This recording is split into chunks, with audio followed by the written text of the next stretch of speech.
Shalom Bapak Ibu Saudara kasih Tuhan. Saat hari ini sungguh kita bersyukur kita boleh masuk dalam ibadah online Gereja Bethel Maranatha Tegal. Biarlah mari saat hari ini kita mau siapkan hati kita untuk kita masuk dalam hadirat Tuhan. Sebelum kita akan mulai ibadah hari ini, mari kita tundukkan kepala. Allah Bapa kami yang bertata dalam kerajaan surga, sungguh kami bersyukur Tuhan untuk kami boleh datang di hadapan-Mu. Kami rindu Tuhan untuk kami boleh memuji, menyembah Engkau dan meninggikan nama-Mu Tuhan.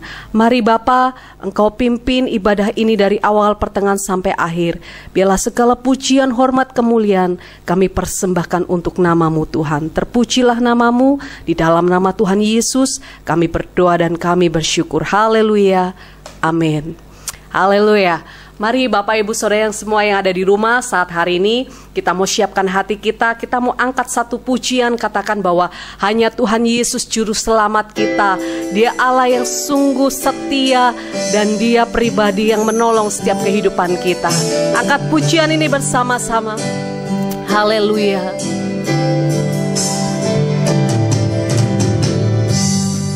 Haleluya. Terima kasih Bapa. Kami siapkan hati kami untuk kami boleh memuji, menyembah Engkau Tuhan. Ini kerinduan kami, kami datang di hadirat-Mu Tuhan. Mari bersama katakan pujian ini.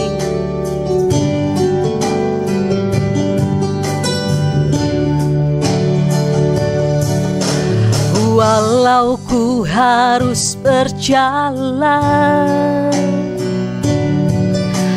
dalam lembah kekelaman,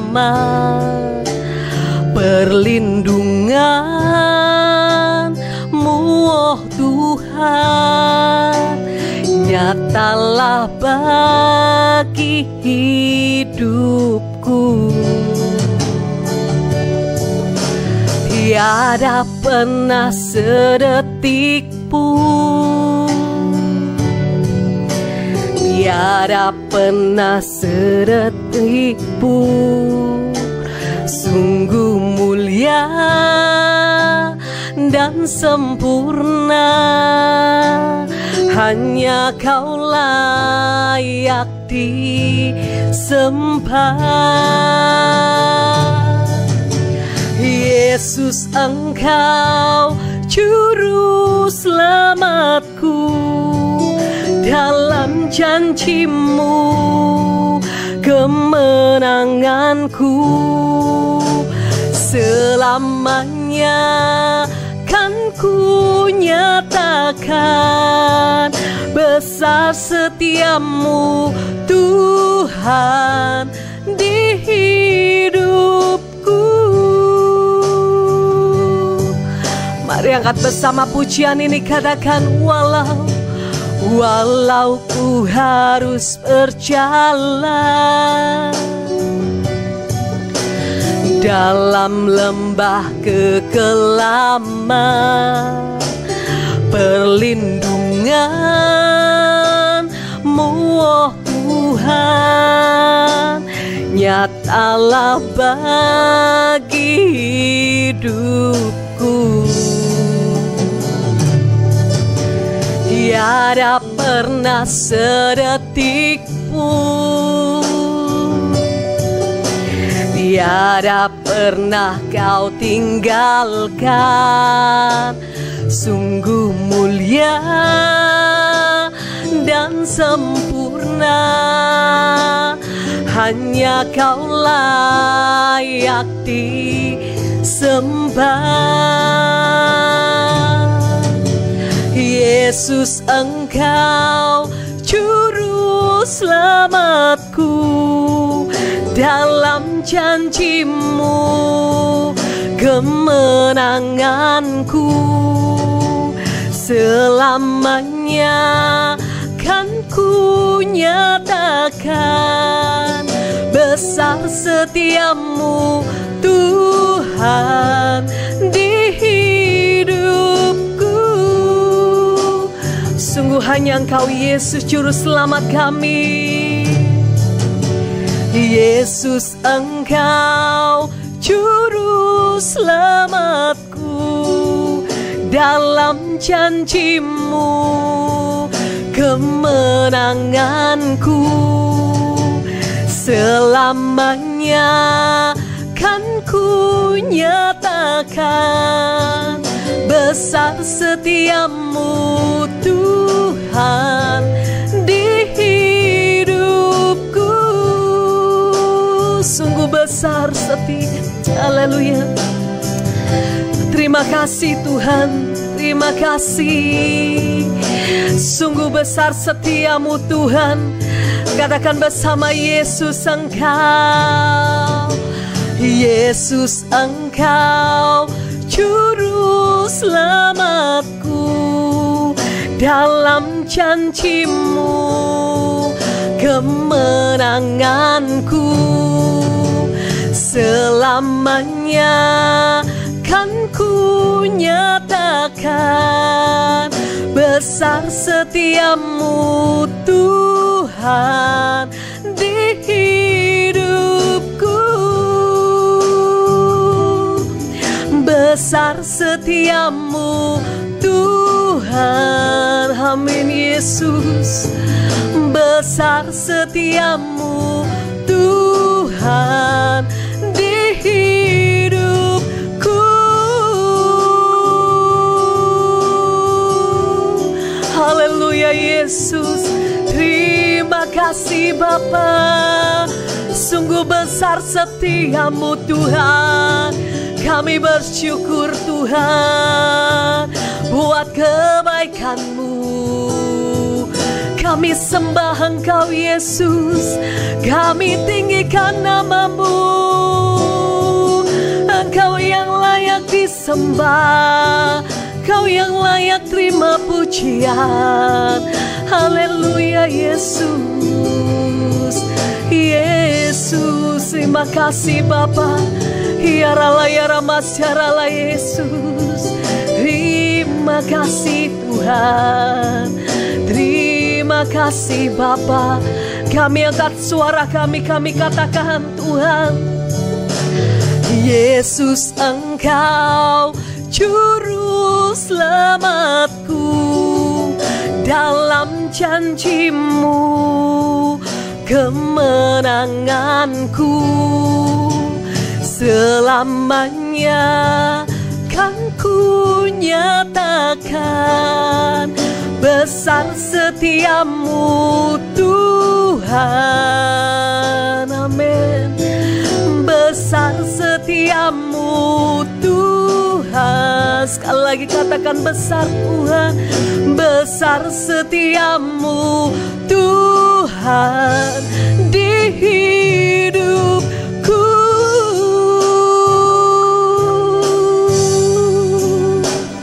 Haleluya Yesus. Terima kasih Bapa. Kami bersyukur Tuhan, karena kasih dan anugerah-Mu saat ini kami boleh datang di hadapan-Mu. Kami rindu Tuhan untuk kami memuji dan meninggikan nama-Mu Tuhan. Kami percaya Roh Kudus Engkau hadir di tempat ini, dan biarlah Engkau bertahta atas setiap pujian-pujian umat-Mu Tuhan. Terima kasih Bapa. Hanya di dalam nama Tuhan Yesus kami berdoa dan kami bersyukur. Haleluya. Amin. Puji nama Tuhan. Mari Bapak Ibu Saudara semua yang ada di rumah, kita mau bersuka cita di dalam Tuhan. Kita mau mengangkat satu pujian. Katakan bahwa ku masuki gerbangnya dengan hati bersyukur, bahwa Tuhan Yesus membuat kita selalu bersuka cita. Haleluya.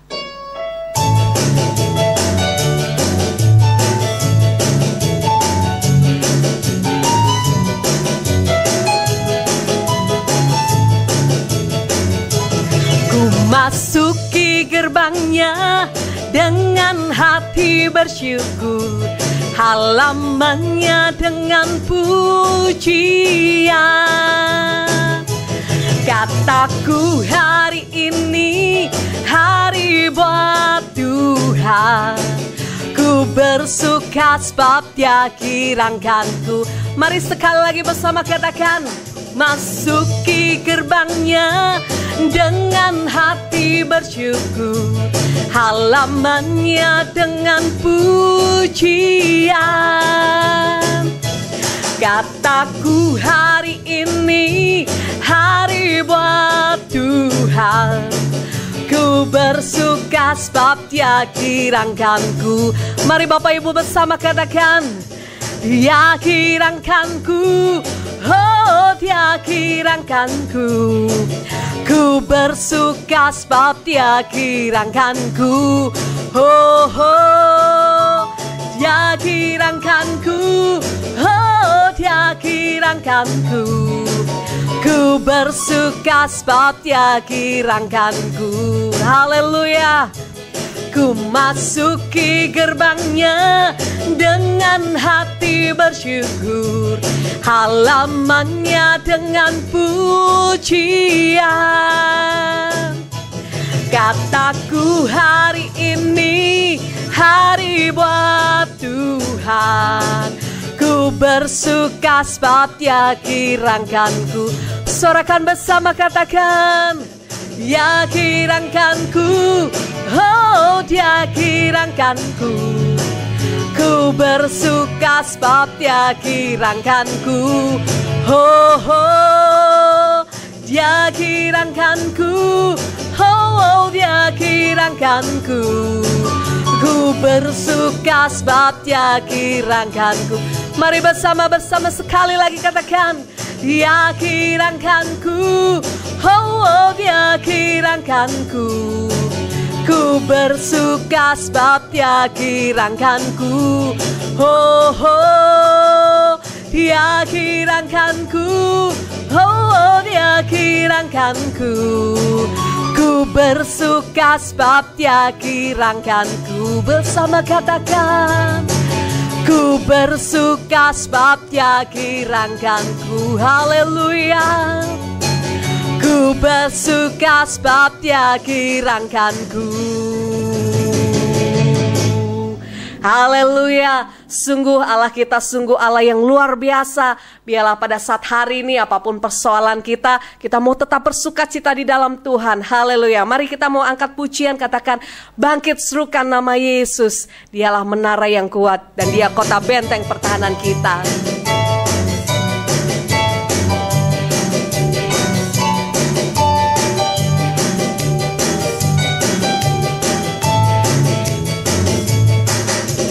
Bangkit, serukan nama Yesus. Maju, nyatakan kuasanya. Kita buat iblis gemetar, kalahkan tipu dayanya dengan kuasa namanya. Mari sekali lagi lebih bersuka cita katakan, bangkit, serukan nama Yesus. Maju, nyatakan kuasanya. Kita buat iblis gemetar, kalahkan tipu dayanya dengan kuasa namanya. Nama Yesus, menara yang kuat. Nama Yesus, kota benteng yang teguh. Nama Yesus, kalahkan semua musuh. Nama Yesus di atas segalanya. Haleluya. Biarlah kita bersuka cita di dalam Tuhan, karena Dia Allah yang luar biasa. Dialah menara kekuatan kita.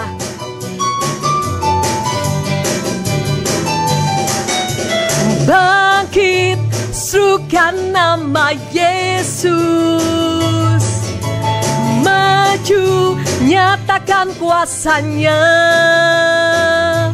Kita buat iblis gemetar, kalahkan tipu dayanya dengan kuasa namanya. Mari bersama Ibu katakan, nama Yesus, menara yang kuat. Nama Yesus, kota benteng yang teguh. Nama Yesus, kalahkan semua musuh. Nama Yesus di atas segalanya. Sekali lagi katakan, nama Yesus menara yang kuat, nama Yesus kota benteng yang teguh, nama Yesus kalahkan semua musuh, nama Yesus di atas segalanya. Nama Yesus, nama Yesus di atas segalanya. Haleluya. Nama Yesus di atas segalanya.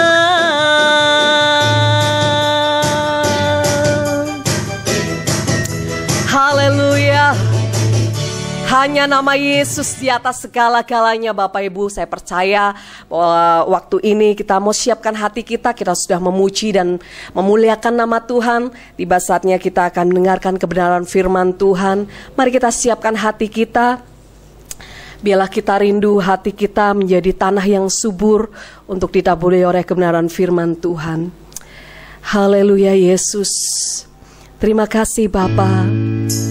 Saat ini kami siapkan hati kami. Hanya Engkau perisai dalam setiap kehidupan kami.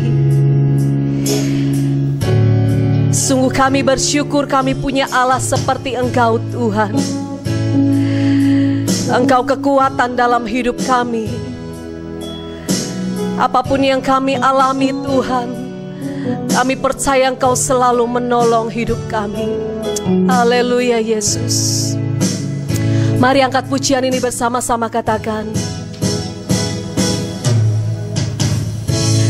Engkaulah perisaiku saat badai hidup menerpaku. Firman-Mu di dalamku tenangkan jiwaku. Ku kan berdiri di tengah badai dalam kekuatan yang Kau berikan. Sampai kapanpun ku kan bertahan, karena Yesus selalu menopang hidupku.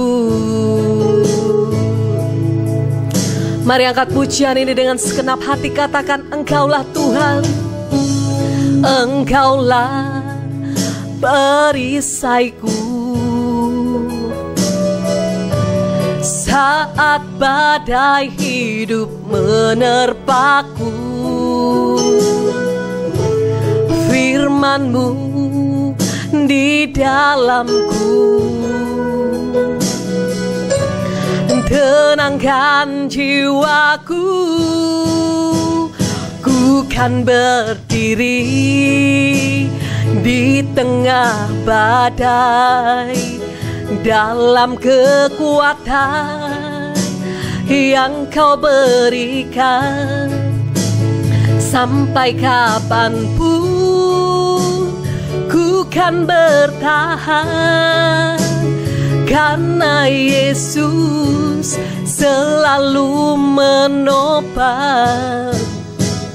Ku kan berdiri di tengah badai, amin, dengan kekuatan yang Kau berikan. Sampai kapanpun ku kan bertahan, karena Yesus selalu menopang hidupku. Karena Yesus, karena Yesus selalu menopang hidupku.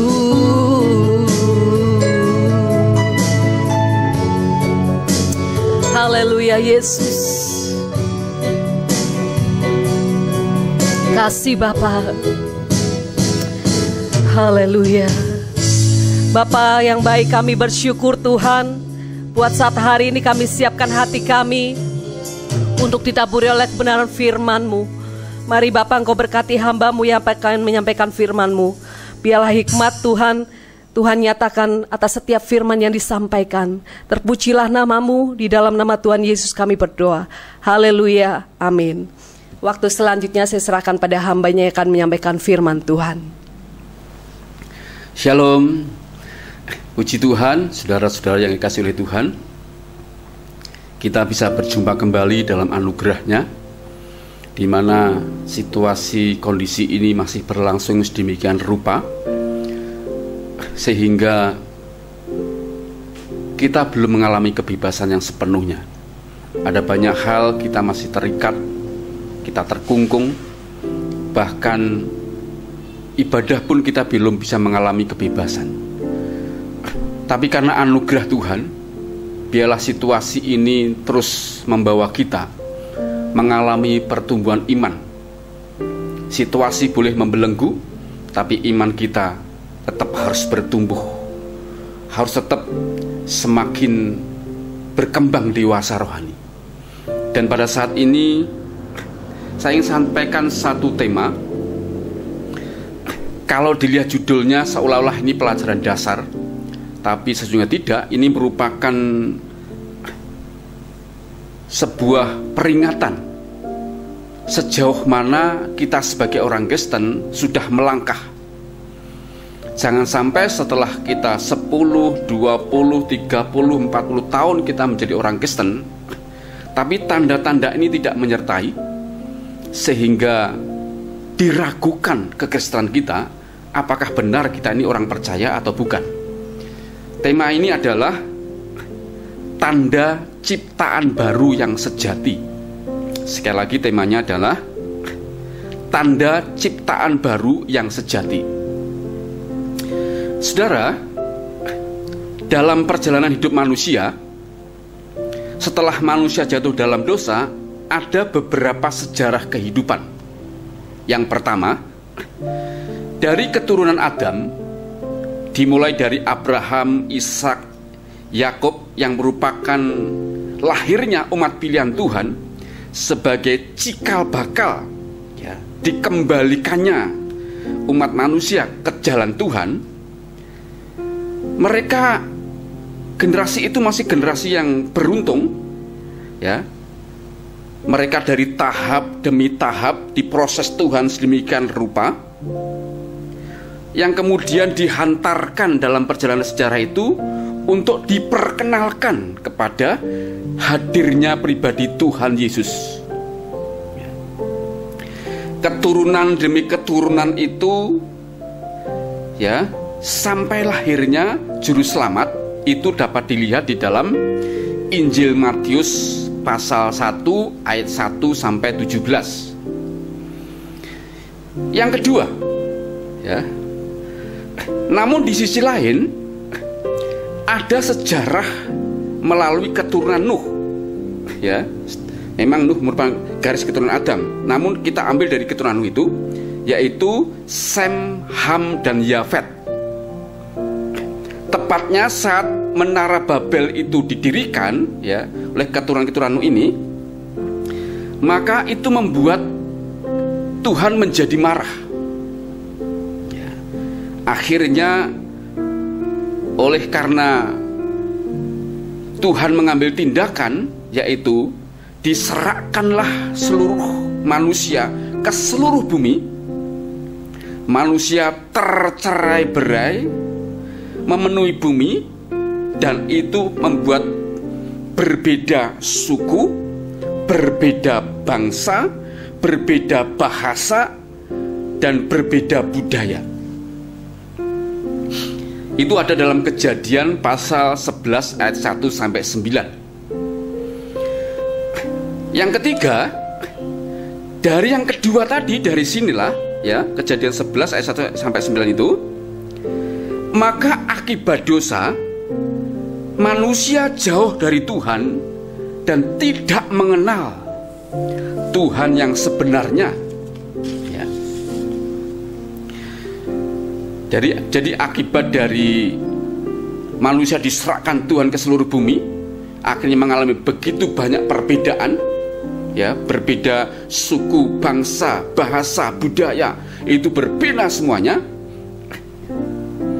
Nah, ketika situasi seperti itulah, maka yang tumbuh dalam roh manusia, ya, di seluruh muka bumi itu, yang tumbuh dalam roh manusia hanyalah ada sebuah kesadaran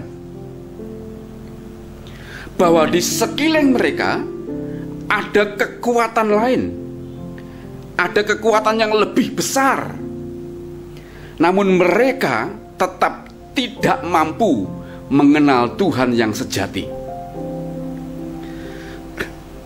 Ada yang menyadari, ya, yaitu sebuah kekuatan di benda-benda tertentu, lalu mereka memuja dan menyembahnya dengan tujuan untuk mendapatkan kekuatan dan pertolongan dari yang disembahnya. Ada pohon besar, mereka mengatakan pohon ini ada sesuatu, ya, ada sebuah kekuatan yang besar. Ada batu besar, ada gunung, ada danau yang dalam, ada lautan yang lebih luas, ada matahari, ada bintang, ada langit, ada binatang besar, dan banyak hal lainnya, ya. Mereka mempercayai di benda-benda ini, ya, baik yang mati maupun yang hidup ini, ada sebuah kekuatan yang besar, dan mereka menaruh sebuah harapan. Mereka lalu menyembahnya agar dengan disembah itu, kekuatan besar itu memberikan pertolongan, ya, memberikan pertolongan kepada mereka. Bahkan ada yang mempercayai ada manusia-manusia dianggap mempunyai kekuatan super, dianggap mempunyai kepintaran, mempunyai roh kebijaksanaan yang begitu luar biasa. Sampai mereka mati pun mereka tetap dipuja, disembah sebagai sebuah kekuatan yang membuat mereka bisa ditolong oleh mereka yang sudah mati sekalipun. Namun sekali lagi, saudara-saudara, tidak ada yang mampu mengenali siapa Tuhan yang sebenarnya. Pertanyaannya adalah, mengapa tidak ada yang mampu mengenali siapa Allah yang sebenarnya? Mengapa tidak ada yang bisa atau mampu yang mengenali siapa Tuhan yang sebenarnya, siapa Tuhan yang sejati? Kita lihat Kejadian pasal 2 ayat 16-17 berkata demikian. Lalu Tuhan Allah memberi perintah ini kepada manusia: semua pohon dalam taman ini boleh kau makan buahnya dengan bebas, tetapi pohon pengetahuan tentang yang baik dan yang jahat itu janganlah kau makan buahnya, sebab pada hari engkau memakannya pastilah engkau mati. Saudara perhatikan dari kata, kalau manusia itu memakan buah pengetahuan yang baik dan yang jahat itu, dikatakan pastilah engkau mati. Kata mati ada banyak penafsiran. Para sarjana-sarjana teologi, ya, itu menafsirkan begitu banyak. Namun intinya ada dua, ya. Yang pertama, kata mati itu diterjemahkan atau ditafsirkan sebagai mati secara fisik, sesuai dengan Kejadian pasal 2 ayat 7 yang dikatakan begini: ketika itulah Tuhan Allah membentuk manusia itu dari debu tanah. Ya. Kejadian pasal 2 ayat 7 itu memberikan sebuah informasi manusia diciptakan dari debu tanah. Bahannya debu tanah, ya. Debu tanah setelah dihembuskan nafas kehidupan menjadi hidup. Tapi sekali lagi bahannya adalah debu tanah. Ya. Di dalam Pengkhotbah pasal 12 ayat 7 dikatakan bahwa manusia dari debu kembali kepada debu dan rohnya kembali kepada Tuhan. Dari Pengkhotbah pasal 12 ayat 7 itu memberikan sebuah peneguhan, konfirmasi bahwa manusia berasal dari debu, bahannya dari debu tanah, maka mati, ya, kehilangan nafas, itu kembali kepada debu tanah. Dari debu kembali kepada debu tanah. Nah, itu merupakan mati secara fisik, ya, akibat dosa, ya. Jadi selama manusia ada di Taman Eden, sekalipun diciptakan dari bahan debu tanah, maka manusia itu tidak mengalami kematian. Namun setelah manusia jatuh dalam dosa, maka dia mengalami kematian secara fisik. Makanya dari bahan debu, ketika mati secara fisik, kembali kepada debu tanah, ya, asalnya dari tanah. Itu yang pertama. Yang kedua, ditafsirkan sebagai mati secara rohani. Jadi akibat dosa, maka manusia itu, ya, terpisah dari Allah, terputus dari hadirat Tuhan. Makanya di dalam Kejadian pasal yang ketiga ayat 23 sampai 24, setelah jatuh dalam dosa, manusia itu diusir dari Taman Eden. Lalu pintu itu ditutup, dijaga oleh 2 kerub dengan pedang menyala-nyala. Tuhan berkata, jangan sampai manusia itu kembali ke dalam Taman Eden sehingga memakan buah pengetahuan sehingga mereka bisa menjadi kekal lagi. Makanya mereka diusir, kemudian pintu ditutup, dijaga dengan 2 kerub yang membawa pedang. Kerub itu malaikat, ya. Mereka terusir dari Taman Eden. Taman Eden itu merupakan hadirat Tuhan ketika manusia belum jatuh dalam dosa. Makanya mati secara rohani itu artinya manusia terputus hubungannya dengan pribadi Tuhan, terusir dari hadirat Tuhan. Mereka ada di luar hadirat Tuhan dan tidak terhubung lagi dengan pribadi Tuhan. Itu mati secara rohani. Dan dikatakan bahwa rohnya tidak bisa lagi mengenali pribadi Tuhan. Tidak bisa lagi. Mereka hanya punya sebuah kesadaran bahwa di balik benda-benda, di balik sesuatu yang mereka kagumi, mereka puja, mereka sembah, itu ada sebuah kekuatan. Hanya sebatas itu saja. Makanya mereka tidak mampu mengenali siapa Allah yang sesungguhnya. Dan berkenaan dengan tema ini, ya, maka kita akan lebih fokuskan atau kita soroti mati dalam sisi arti mati rohani, ya. Saudara, akibat manusia terputus dan terpisah dari hubungannya dengan Tuhan dan hadiratnya, maka hal ini mengakibatkan sesuatu yang sangat serius. Sekali lagi saudara, akibat dosa manusia itu mengalami kematian secara roh, dan itu mengakibatkan sebuah akibat yang sangat serius. Sangat serius. Apa itu saudara? Manusia mengalami kesulitan untuk kembali mengenali siapa Allah yang sebenarnya, karena rohnya mati, terputus dari hubungan pribadi dengan Tuhan dan hadirat Tuhan.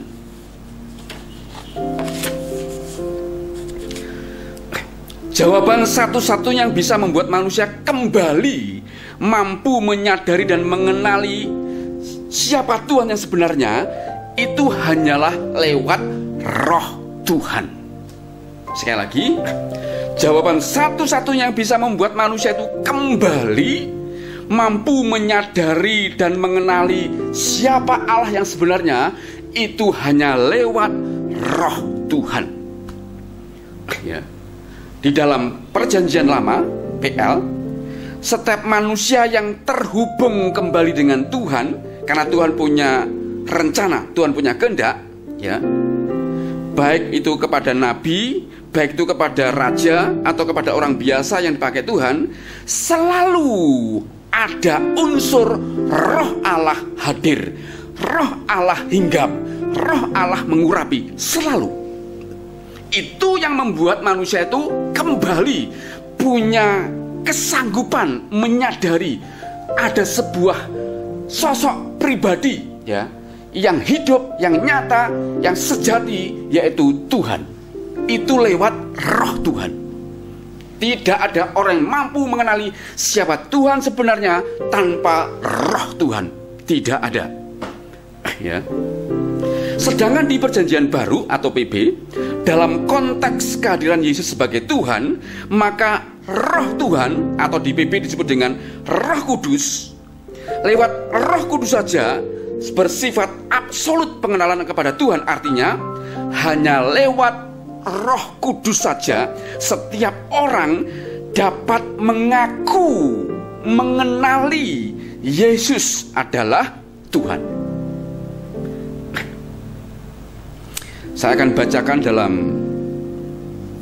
1 Korintus pasal 12, ya, 1 Korintus pasal yang ke-12 ayat yang ketiga berkata demikian. Karena itu aku mau meyakinkan kamu bahwa tidak ada seorang pun yang berkata-kata oleh Roh Allah dapat berkata, terkutuklah Yesus. Tidak ada.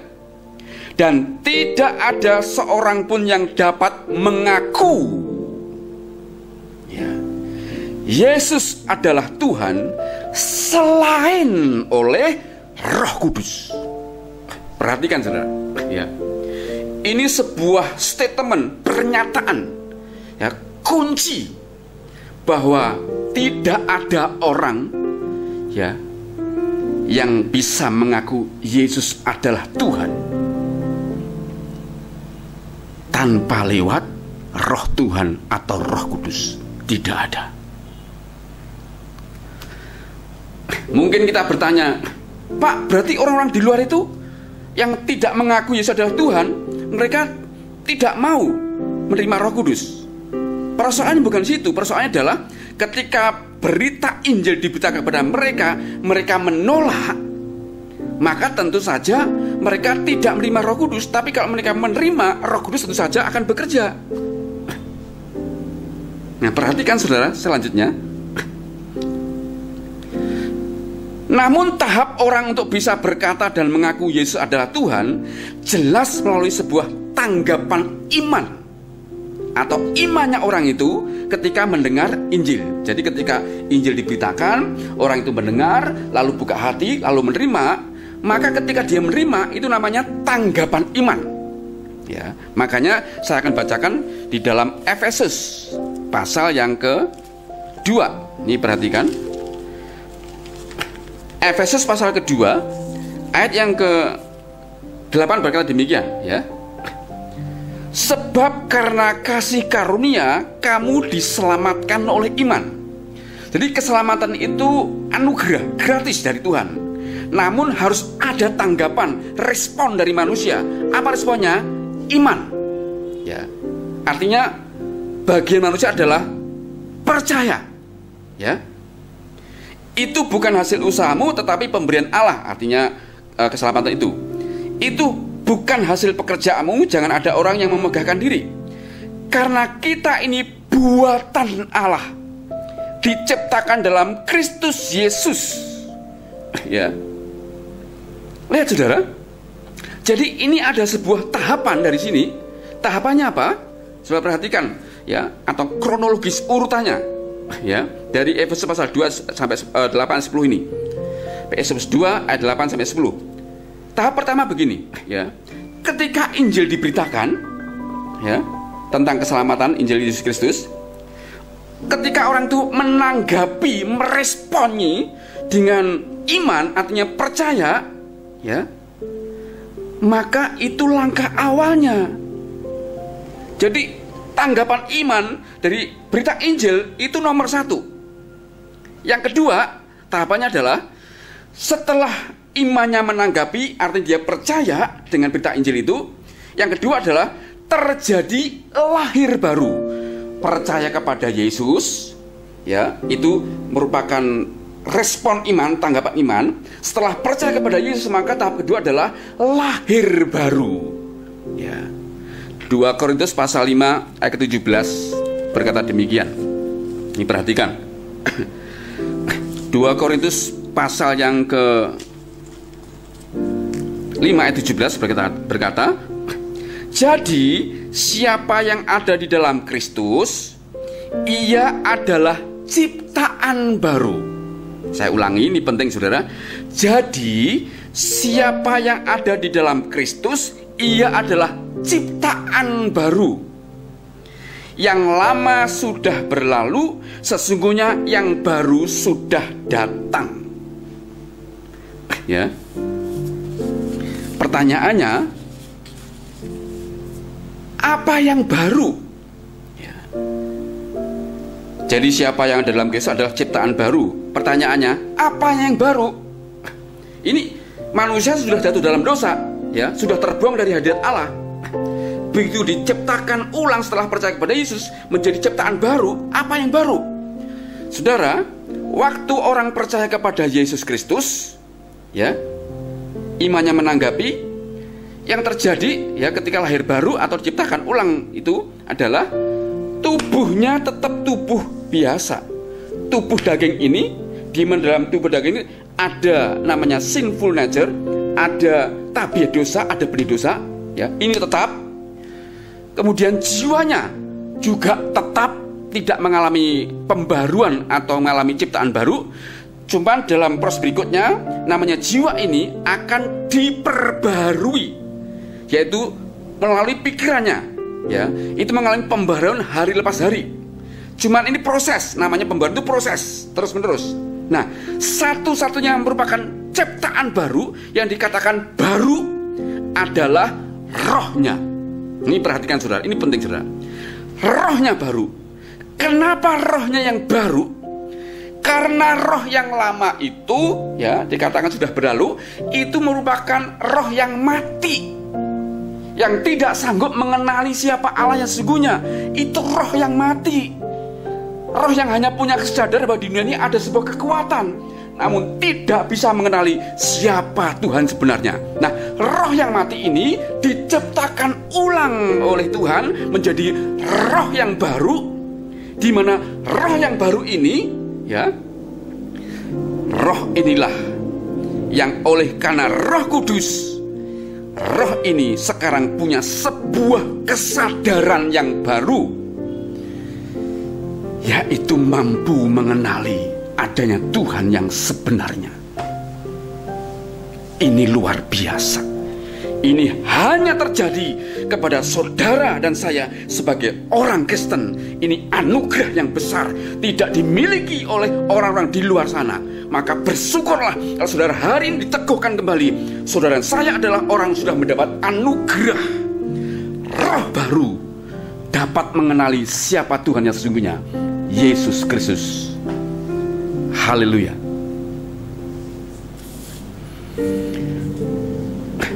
Maka saya perlu sampaikan minimal ada 5 tanda orang yang lahir baru atau rohnya diciptakan ulang menjadi baru. Minimal ada 5 tanda ini. Nah, sementara saya sampaikan kepada saudara 5 ini, tanda ini, saudara coba kita sama-sama koreksi. Kalau 5 tanda ini sudah ada, maka lahir baru saya dan saudara itu sudah benar. Maka saya berkata puji Tuhan. Tapi kalau 5 ini tidak ada, saya ragu kita belum lahir baru. Kita gampang rapuh, gampang jatuh di tengah jalan iman kita, dan gampang meninggalkan Tuhan. Karena ini masa-masa kritis, masa-masa di mana zaman ini sudah mulai berakhir menuju pada sebuah penggenapan, Tuhan akan segera datang. Karena itu mari kita cek apakah 5 tanda ini sudah ada dalam hidup kita. Ya. Mari kita lihat saudara, ya. Minimal ada 5 tanda dan akibat orang yang lahir baru. Yang pertama, perhatikan baik-baik, ya. Yang pertama, adanya sebuah kesadaran. Ya. Kalau dulu sebelum diciptakan ciptaan baru, orang hanya sadar akan adanya kekuatan lain. Tapi orang yang lahir baru, lihat saudara, yang pertama ini luar biasa. Adanya sebuah kesadaran baru bahwa Allah itu ada. Ya. Allah tidak terdapat dalam benda-benda.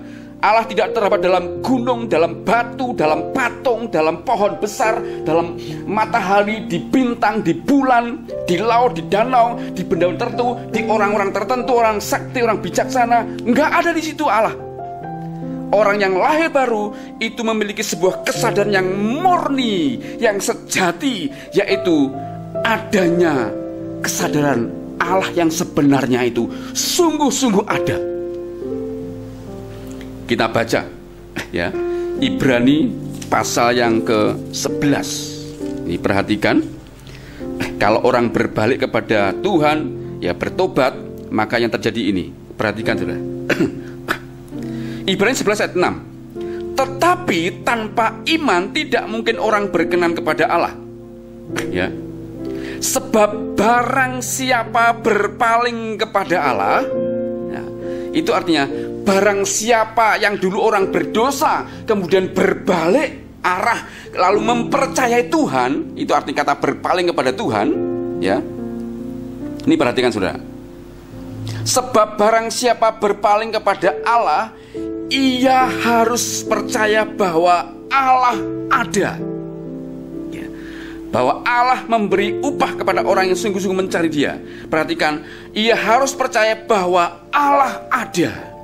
Jadi kalau orang sudah percaya kepada Yesus, berbalik dari dosa-dosanya, ya, sebagai tanggapan iman itu, maka ada bukti yang nyata, ya. Sampai dikatakan orang harus percaya bahwa Allah ada. Atau bahasanya bahwa ada Allah, ya, yang tidak terdapat di benda-benda itu. Ada Allah, ada sebuah pribadi yang namanya Allah. Dan Roh Kudus membuat kita bisa mengerti Yesus Kristuslah Allah yang sejati, yang sebenarnya. Roma 10 ayat ke-10, ya, berkata demikian. Roma 10 ayat ke-10 berkata, karena dengan hati orang percaya dan dibenarkan. Ini perhatikan saudara. Karena dengan hati orang percaya dan dibenarkan, dan dengan mulut orang mengaku dan diselamatkan. Ini saudara, ya. Jadi kesadaran akan adanya Tuhan itu oleh karena perbuatan Roh Kudus, oleh karena kehadiran Roh Kudus dalam hidup orang percaya, oleh karena karya Roh Kudus, maka orang ini tidak hanya menyadari adanya Tuhan yang sejati, namun hatinya percaya, maka dia dibenarkan di hadapan Allah. Lalu mulutnya mengaku Yesus adalah Tuhan. Itu akibat lahir baru yang pertama saudara. Ini harus ada, ya. Kalau saya dan saudara sebagai orang percaya sudah lahir baru, tanda pertama ini, namun saudara masih mempercayai ada kekuatan lain, begitu ada persoalan, saudara lari ke dukun, saudara lari ke tempat lain, lari ke orang pintar paranormal, mempercayai ada sebuah oknum, sebuah sosok setan, sosok dewa yang buat saudara percaya mereka punya kekuatan menolong kita. Saya ragu saudara belum lahir baru. Karena lahir baru itu hatinya, ya, itu percaya mulutnya mengaku Yesus adalah Tuhan, dan itu karena perbuatan Roh Kudus. Ini tanda orang sungguh-sungguh sudah menemukan Tuhan yang sesungguhnya, tidak mungkin gampang berpaling kepada kekuatan lain. Makanya kalau masih ada yang percaya kepada klenik, kepada tanggal, kepada hari, ya, kepada jam-jam tertentu, kepada hal-hal yang bersifat mistis seperti itu, saya ragu kita belum lahir baru. Karena lahir baru itu sungguh-sungguh tidak hanya sadar adanya Tuhan yang sebenarnya, namun hatinya percaya, mulutnya mengaku. Itu sebuah situasi kita ini benar-benar sudah ada di dalam keselamatan. Kita sudah benar-benar bertuhankan Yesus Kristus. Yang kedua, ya, mulai bertumbuhnya sifat-sifat Kristus atau gambar Kristus di dalam orang yang lahir baru atau percaya itu waktu demi waktu. Sekali lagi, yang kedua, mulai bertumbuhnya sifat-sifat Kristus atau gambar Allah di dalam orang yang lahir baru. Ya, waktu demi waktu makin bertumbuh gambar Allah, makin bertumbuh sifat-sifat Allah di dalam hidup kita. Ya, makanya di dalam Roma pasal 8, saya akan bacakan buat saudara. Ini perhatikan, ya, ayat 28.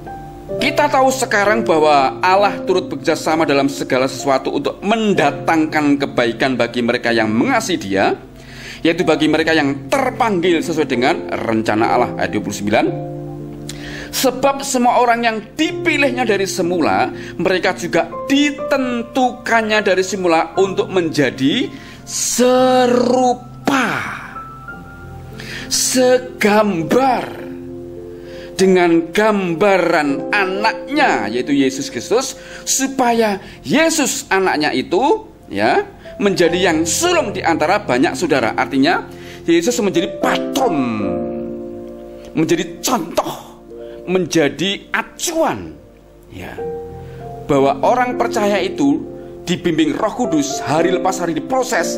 Lalu begitu banyak cara kejadian peristiwa, ya, di dalam ayat 28 tadi, untuk dibawa makin hari makin memiliki gambar yang seperti gambar Kristus. Karena Kristus merupakan patron, contoh yang nomor satu. Dialah contoh yang terus-menerus kita akan digiring, dibimbing hari lepas hari menjadi semakin serupa dengan gambar Yesus. Kolose pasal yang ketiga, ya, Kolose pasal yang ketiga. Kolose pasal yang ketiga, ayat yang ke-5-17, temanya adalah manusia baru. Ya, ini merupakan tema di mana orang itu digambarkan sebelum kenal Tuhan dan sesudah dia menjadi orang yang lahir baru atau manusia baru. Dikatakan salah satunya di ayat yang ke-10, ya, dan telah mengenakan manusia baru yang terus-menerus diperbarui untuk memperoleh pengetahuan yang benar menurut gambar kauliknya. Artinya terus-menerus, ya, setelah lahir baru mulai mengenakan manusia baru. Apa maksud manusia baru? Itu maksudnya sifat-sifat Kristus dikenakan dalam diri kita hari lepas hari, terus diperbarui, terus-menerus hari lepas hari, diproses terus-menerus sampai mencapai gambar kauliknya, penciptanya, yaitu Yesus Kristus. Artinya menjadi semakin sama dengan penciptanya, yaitu Yesus Kristus. Ya. Dari yang dulu suka berdusta, suka mencuri, suka berbohong, suka manipulasi, suka sombong, suka macam-macam kedagingan seperti itu sifat-sifat dosa yang lama, ya. Benih itu tetap ada dalam tubuh kita. Namun oleh karena karya Roh Kudus, maka sifat-sifat Kristus akan diberikan kepada kita sesuai dengan waktu, sesuai dengan proses itu. Hari lepas hari akan semakin kita mengenakan sifat Kristus. Kasih, sukacita, damai sejahtera, kesetiaan, ya, penguasaan diri, kelemah lembutan, dan macam-macam sifat Kristus itu akan dikenakan kita sesuai dengan proses hari lepas hari akan kita kenakan, dan semakin seperti Kristus gambarnya. Coba kita cek yang kedua, apakah kita sudah mulai banyak mengenakan sifat-sifat Kristus, atau kita masih begitu banyak kita dapati sifat-sifat lama kita lebih dominan, ya. Kalau itu lebih dominan dan sifat Kristus baru sedikit, itu membuktikan kita orang yang tidak mau dipandu Roh Kudus. Karena kuncinya untuk memiliki sifat-sifat Kristus adalah berilah dirimu, ya, hiduplah oleh Roh Kudus, maka kamu tidak menuruti keinginan tubuh, keinginan daging, keinginan dosa. Galatia pasal 5 ayat ke-16. Lalu ayat 18 dikatakan, berilah dirimu dipimpin Roh Kudus, sehingga kamu dapat mematikan keinginan-keinginan dosa, ya. Sehingga kamu mulai bisa mengenakan manusia baru, sifat-sifat Kristus, sifat-sifat yang baru. Itu harus ada, saudara. Saya pribadi bukanlah atau belumlah orang yang sempurna, belum, ya. Namun saya sudah melihat jejak langkah hidup saya di belakang, ya. Saya dapati anugerah Tuhan berlaku. Sifat-sifat Kristus mulai saya kenakan, bukan oleh karena kekuatan saya, tapi karena kerelaan dibimbing oleh Roh Kudus. Itulah buat saya mulai menjadi orang yang bisa mengenakan sifat-sifat Kristus. Saya orang yang pemarah, orang yang garang, gerusa-gerusu. Namun karena Roh Kudus bimbing saya dan saya rela dibimbing Dia, mulai bisa mengenakan namanya sifat Kristus, yaitu kesabaran. Mulai bisa mengenakan sifat Kristus, yaitu kesetiaan, ya. Mulai bisa mengenakan sifat Kristus, yaitu namanya kelemah lembutan. Dan terus mulai belajar. Tapi saya belum sempurna, saya masih mau belajar. Dan terus saya beri diri untuk dipimpin Roh Kudus. Harapan saya saudara pun juga mengalami hal yang sama. Berilah diri pimpin Roh Kudus, maka kita akan mulai bisa mengenakan sifat-sifat yang baru dari Kristus. Yang ketiga, ya, adanya sikap iman. Jadi yang pertama tadi ada sebuah kesadaran, ya, kita mengenali siapa Tuhan sesungguhnya. Lalu hati kita percaya, mulai kita mengaku, sehingga kita tidak berpaling kepada pihak lain atau pribadi lain atau benda-benda lain atau dukun atau sedihnya, ya. Yang kedua, mulai bertumbuhnya sifat-sifat Kristus dalam hidup kita, dalam proses hidup kita ke depan, semakin hari semakin seperti sifat Kristus, gambarnya Kristus. Yang ketiga, adanya sikap iman.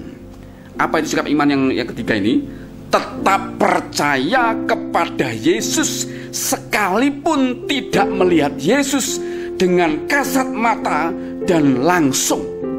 Saya ulangi, adanya sikap iman tetap percaya kepada Yesus sekalipun tidak melihat Yesus dengan kasat mata dan langsung melihatnya.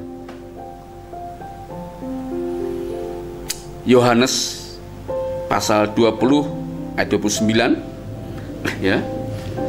Namun saya baca lebih dahulu Ibrani pasal yang ke-11 ayat yang ke-1 berkata demikian. Iman adalah dasar dari segala sesuatu yang kita harapkan dan bukti dari segala sesuatu yang tidak kita lihat. Jadi kalau dikatakan apakah kamu percaya kepada Yesus? Percaya. Nah, kata percaya itu tidak sembarangan. Itu bukan belief tapi trust. Sekalipun tidak melihat, iman itu tetap berharap. Sekalipun tidak melihat, iman itu tetap percaya, tetap bergantung, tetap mengandalkan, tetap mempercayakan diri kepada Tuhan Yesus. Itulah iman. Yohanes 20 ayat 29.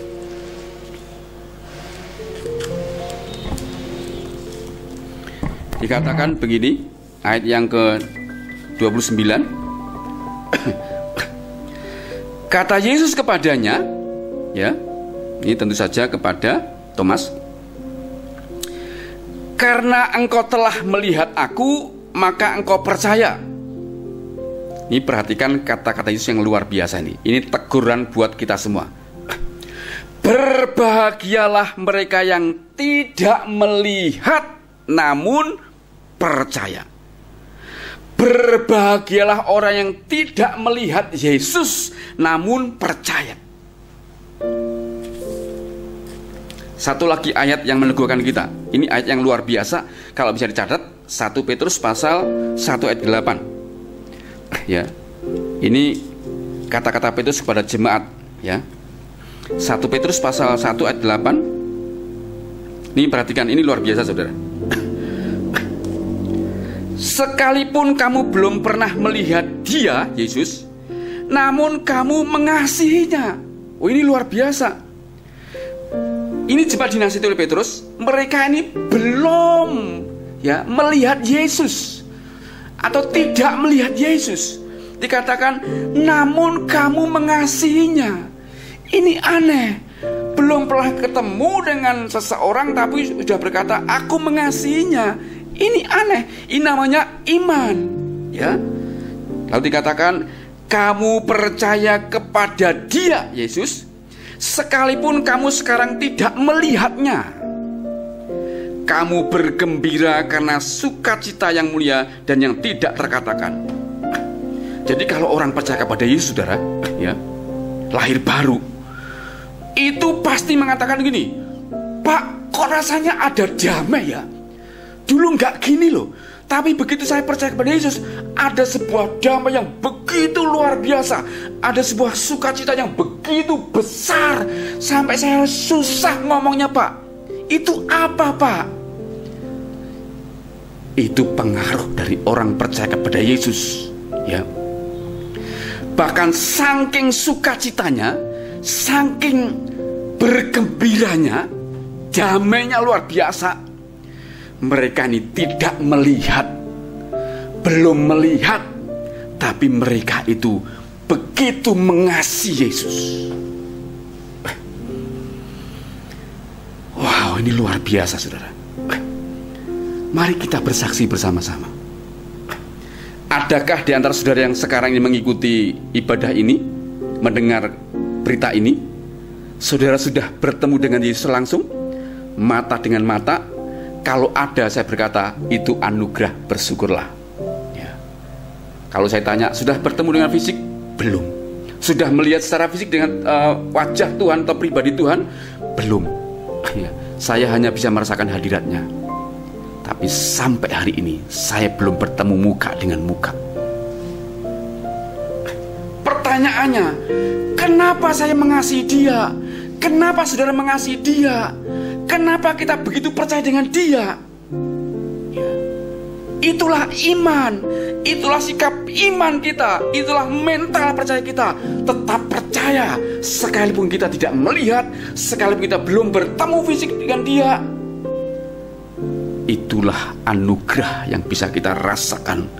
Itu begitu luar biasa. Orang lain itu mungkin anggap orang gila Kristen itu, ya. Bisa nangis-nangis, bisa bersukacita, tapi belum pernah bertemu dengan Tuhan, belum bisa melihat langsung mata dengan mata. Tapi bagaimana mereka bisa percaya begitu rupa, bahkan sampai rela mati. Orang Kristen, orang gila. Betul, kita adalah orang-orang gila karena kita tergila-gila dengan Tuhan Yesus. Amin. Ini luar biasa loh, saudara. Ini jemaat tidak ngerti, tidak melihat, tidak berjumpa, tapi begitu mengasihi, begitu percaya kepada Yesus. Sampai hari ini kadang-kadang saya juga mengatakan, kayak ngedan, belum pernah ketemu Tuhan, tapi sikap perbuatan kita ini mencerminkan kita orang yang tergila-gila dengan Tuhan. Luar biasa, saudara. Kalau saudara melihat murid-murid Yesus, ya, itu orang-orang yang gila semuanya. Orang-orang yang benar-benar di batas kegilaan mereka. Mereka rela mati demi Yesus. Itu yang ketiga, saudara. Masih dua lagi. Yang keempat, adanya sikap iman tetap percaya sekalipun tidak mendengar suara Tuhan secara langsung, sekalipun belum dijawab doanya, ya, sekalipun tidak menerima jawaban dari Tuhan, ya. Ini sengaja saya pisah seperti ini karena faktanya saya dapati orang-orang yang percaya kepada Yesus karena lahir baru, imannya berkembang sedemikian rupa, sekalipun doanya tidak dijawab, sekalipun tidak mendengar Tuhan secara langsung, sekalipun pergumulannya tidak didengar oleh Tuhan, tidak diperhatikan oleh Tuhan, seolah-olah bahkan tidak menerima jawaban dari Tuhan, dibiarkan saja. Tapi orang-orang yang saya lihat dengan mata kepala sendiri, itu orang-orang yang luar biasa. Mereka sungguh-sungguh luar biasa. Kenapa, saudara? Mereka tetap percaya. Itu gila, ya. Mama saya itu kena kanker payudara stadium 4. Kami tidak punya biaya, tapi sungguh saya melihat, mata saya bisa melihat ketika saya di depan dia. Dia hanya nangis, dia hanya mengerang, dia hanya mengeluh dalam arti sambat gini, aduh, aduh. Tapi dia tidak menyangkal Yesus. Bahkan ketika dia matinya didapati di tempat tidur, kulitnya, ya, dari ujung kepala sampai ujung kaki itu tertempel di tempat tidur. Begitu diangkat, kulitnya nempel, darahnya berceceran di situ, ya. Sampai detik terakhir imannya terbukti tangguh. Dia tetap percaya kepada Yesus sekalipun tidak disembuhkan. Itulah iman yang benar. Bahkan di gereja ini sampai hari ini saya terkagum-kagum. Akal saya nggak bisa ngerti ada orang-orang seperti itu, ya. Ada seorang perempuan yang sakit, kena tumor ketika melahirkan anaknya. Ternyata masih ada miom daging. Lalu setelah itu bertumbuh, berkembang menjadi sebuah kanker. Berkembang dengan rupa sampai itu ganas, lalu membungkus hatinya, sehingga hatinya berfungsi hanya 25%. Perutnya membesar, tubuhnya mengurus, tinggal tulang saja. Ada salah satu kenalan atau mungkin handetolannya berkata, di sana ada orang yang pintar, bisa menyembuhkan. Tapi si pribadi ini mengatakan tidak. Dia tidak mau dibawa kemanapun, ke orang lain, ke pihak lain. Dia bertahan dengan imannya. Dan tahu tidak, saudara, dia mati dalam kondisi tidak dijawab oleh Tuhan. Saya dan rekan-rekan sudah berdoa sungguh-sungguh, meminta kasih karunia Tuhan, tapi Tuhan tidak dengar. Dan dia juga berdoa sungguh-sungguh, tidak dengar Tuhan. Doanya tidak dikabulkan dalam arti tidak disembuhkan, tapi imannya tangguh, terbukti sampai mati. Dia bertahan, tidak disembuhkan, dan itu menjadi kesaksian luar biasa. Masih ada satu lagi, sebuah keluarga. Ini seorang gadis yang belum menikah juga. Dia sakit parah dengan penyakit yang sama. Ditawari untuk pergi ke seseorang yang punya kekuatan, punya ilmu untuk disembuhkan. Dia berkata gini, lebih baik saya mati tidak disembuhkan Tuhan, tapi di dalam kekekalan saya bertemu dengan Tuhan, daripada saya dibawa ke pribadi lain, saya disembuhkan, namun saya ketika mati ditolak oleh Tuhan. Itu sebuah sikap mental iman yang tangguh dan luar biasa.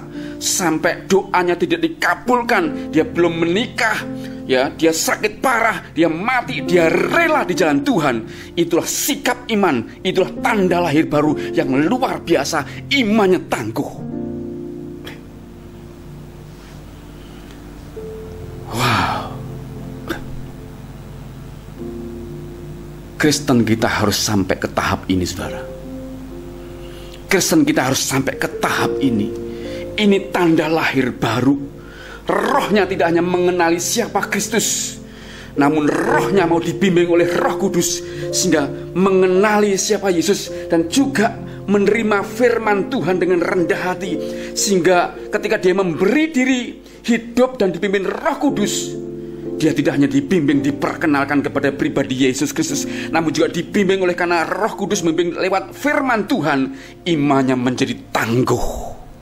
Dia tetap percaya sekalipun tidak mendengar suara Tuhan, sekalipun tidak dijawab doanya, sekalipun tidak dipenuhi kebutuhan vitalnya. Yohanes 10 ayat 3-5 dikatakan, Tuhan itu mengenali nama domba-dombanya, dan dombanya mendengar suara gembalanya. Dan Tuhan berkata, akulah gembala yang baik, domba-dombaku mengenali suaraku, dan aku memanggil mereka sesuai dengan nama mereka. Itu membuktikan bahwa orang Kristen itu sejatinya orang bisa mendengar suara Tuhan sebagai gembalanya, namun terbukti ini pribadi-pribadi yang tidak mendengar Tuhan pun tetap percaya kepada Yesus. Ini luar biasa. Sadrak, Meksak, Abednego memilih mati masuk ke dalam tungku perapian yang menyala-nyala dipanaskan 7 kali lipat daripada dia nyembah kepada patung, daripada dia nyembah kepada pribadi lain. Sampai mereka mengatakan, kalau toh Tuhan tidak menolong kami tetap tidak menyembah kepada pribadi lain. Artinya mereka memilih mati, tetap percaya kepada Tuhan sekalipun tidak ditolong Tuhan. Inilah tanda lahir baru, saudara. Roh Kudus bekerja sedemikian rupa kalau kita beri diri. Yang terakhir, tanda lahir baru yang terakhir adalah adanya sikap iman tetap percaya kepada Yesus, dalam menghadapi setiap persoalan, malah terus rela belajar mengandalkan Tuhan. 2 Korintus pasal keempat, saya akan bacakan buat saudara. 2 Korintus pasal keempat ayat 8, perhatikan baik-baik. Dalam segala hal kami ditindas, namun tidak terjepit. Kami habis akal, namun tidak putus asa. Kami dianiaya, namun tidak ditinggalkan sendirian. Kami dihempaskan, namun kami tidak binasa. Kami senantiasa membawa kematian Yesus dalam tubuh kami, supaya kehidupan Yesus juga menjadi nyata dalam tubuh kami. Sebab kami yang masih hidup ini terus-menerus diserahkan kepada maut karena Yesus, supaya juga hidup Yesus menjadi nyata di dalam tubuh kami yang fana ini. Maka demikianlah maut giat di dalam diri kami dan hidup giat di dalam kamu. Namun karena kami memiliki roh iman yang sama, seperti ada tertulis, aku percaya, sebab itu aku berkata-kata. Maka kami juga percaya, dan sebab itu kami juga berkata-kata. Artinya, sekalipun penulis ini Rasul Paulus mengalami begitu banyak persoalan, malah terus diserahkan kepada maut, artinya dia diancam, dianiaya, dan bisa merenggut nyawa dia. Dalam kondisi seperti itu, Paulus tetap mengandalkan Tuhan. Karena faktanya banyak orang Kristen begitu banyak persoalan, begitu tindas oleh sesuatu, begitu banyak hal-hal yang buat dia tertekan, terancam. Begitu mudahnya mereka berpaling dari Yesus, lalu percaya kepada orang lain, percaya kepada pihak lain, percaya kepada ilah lain. Entah demi jabatan, entah demi pasangan, untuk mendapatkan pasangan, entah demi harta, entah demi pekerjaan, entah demi kesembuhan, entah demi apa saja. Penderitaan di dunia itu sudah banyak membuat orang Kristen tergelincir imannya, tidak percaya lagi pada Yesus. Tapi orang yang lahir baru, sungguh-sungguh real, sejati, lahir baru karena diciptakan menjadi baru oleh Yesus rohnya, dan rela dibimbing oleh Roh Kudus, punya sifat seperti Paulus ini. Sekalipun begitu banyak penderitaan, masalah, bahkan maut mengancam, tetap mengandalkan Tuhan, tetap percaya kepada Tuhan.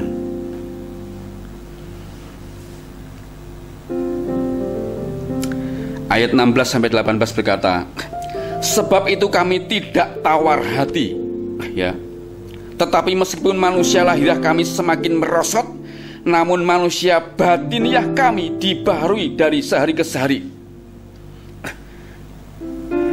Kemudian ayat 17, sebab penderitaan ringan yang sekarang ini mengerjakan bagi kami kemuliaan kekal yang melebihi segala-galanya, jauh lebih besar daripada penderitaan kami.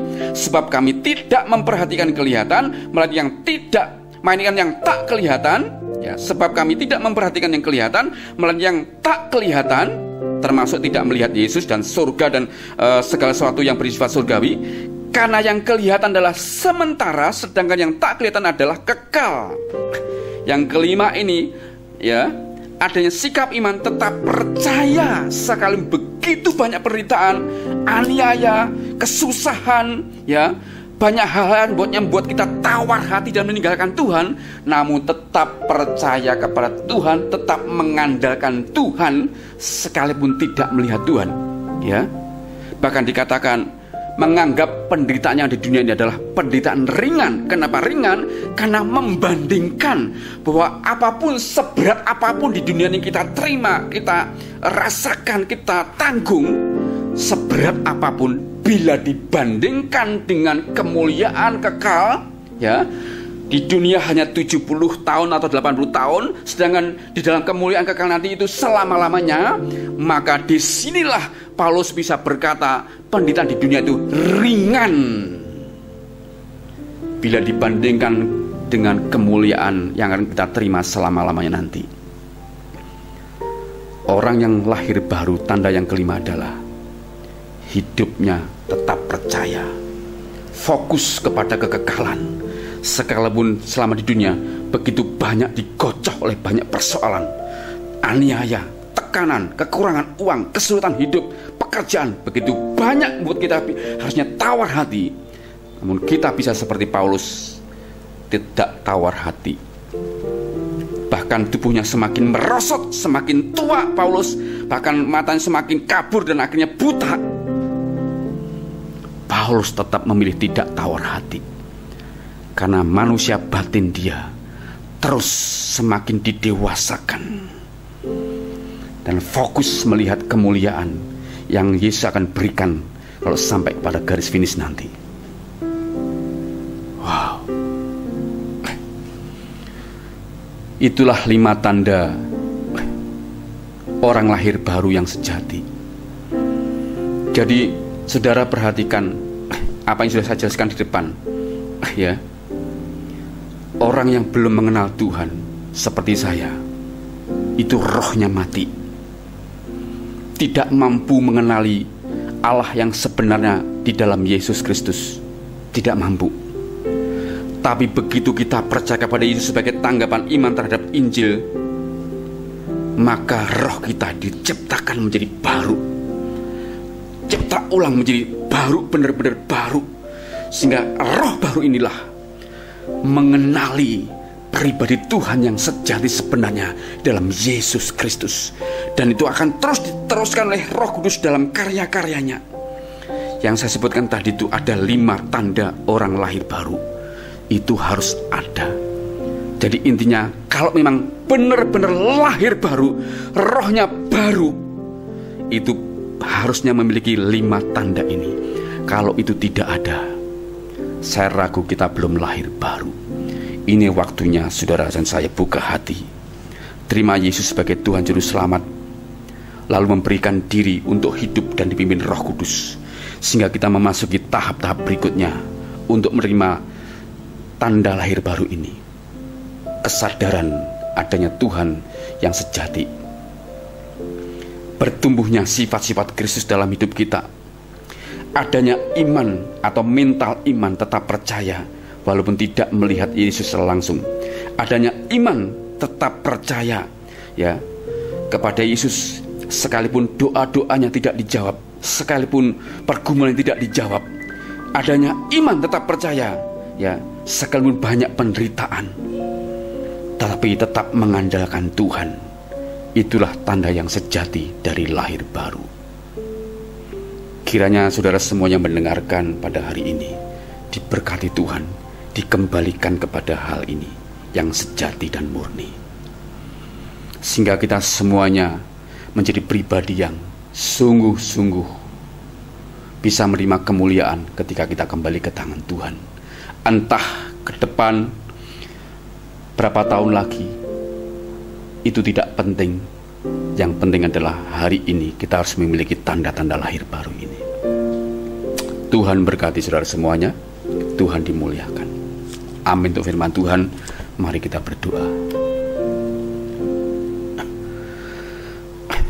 Kami sudah mendengar kebenaran-Mu Tuhan. Kiranya Engkau yang terus akan berbicara kepada setiap umat-Mu yang telah mendengar, membimbing setiap umat-Mu yang telah mengikuti. Terus biarlah setiap anak-anak-Mu rela hidup dan memberi diri dipimpin oleh pribadi Roh Kudus, sehingga tanda-tanda lahir baru ini akan menyertai, akan terus mengiringi langkah-langkah setiap kami sebagai anak-anak Tuhan sampai garis akhir nanti.